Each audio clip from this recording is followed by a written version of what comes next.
Well, for me, again, it's about being first with the discouragement that might be there when something doesn't work.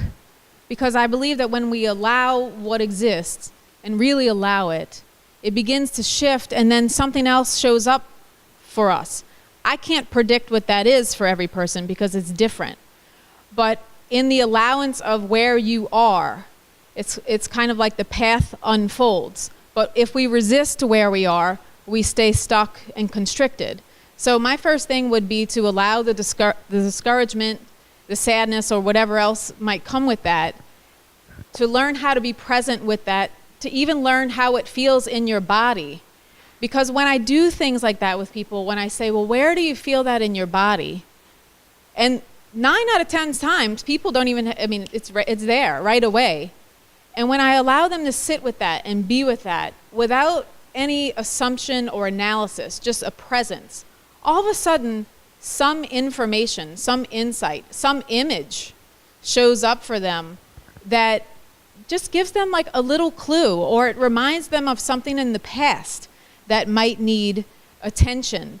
And for me, all of those things could be part of what is contributing to the person's current whole state. And so when I can shift, or when I can create an environment where that shift can happen, then all kinds of shifts can happen, even when a treatment didn't work.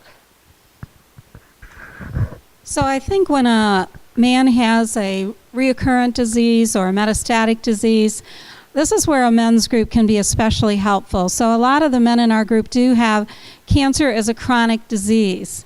So we kind of think of cancer as, oh, I'm going to be cured or I'm going to die. And we go one way or the other.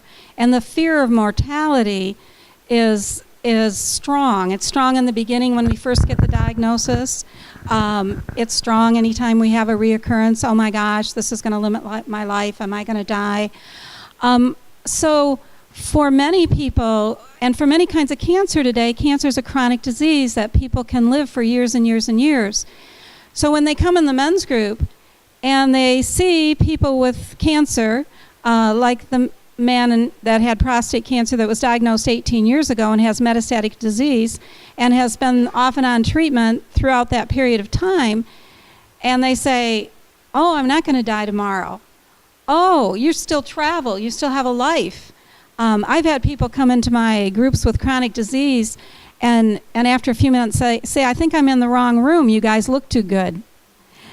So seeing how other people manage chronic diseases, such as diabetes or other types of chronic diseases, they can also manage cancer.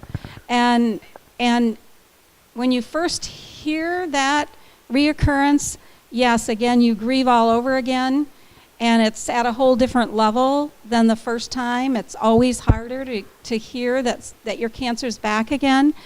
But when you're surrounded by other men that have been through so much and have such a wonderful spirit, they totally get what you're going through, but still have that humor, still have a life, that in itself is a tremendous sense of hope. I think Kathleen made a great point, and it's something that I use a lot in my clinic, is that in the later stages of prostate cancer, after surgery or radiation's failed, we tend to put patients on hormone therapy, and even when the hormone therapies don't work, the Lupron, the Eligard, within the last 5 years, there's been major breakthroughs in 5 new drugs that have come to the market that have been able to make prostate cancer, advanced prostate cancer, a chronic disease. 5 years ago, most of these patients we would put on prednisone, didn't have any therapies, but now we have all these great new drugs, these oral oncolytics, Zytiga, Xtandi, we have immunotherapy, Provenge therapy, we have a radium therapy, a Xofigo, which we didn't have. And now we can extend the life of these patients for many years where we couldn't treat. What also is happening is with these 5 new drugs, there is almost, I think it's almost up to 40 drugs in phase 2 and phase 3 testing right now in prostate cancer.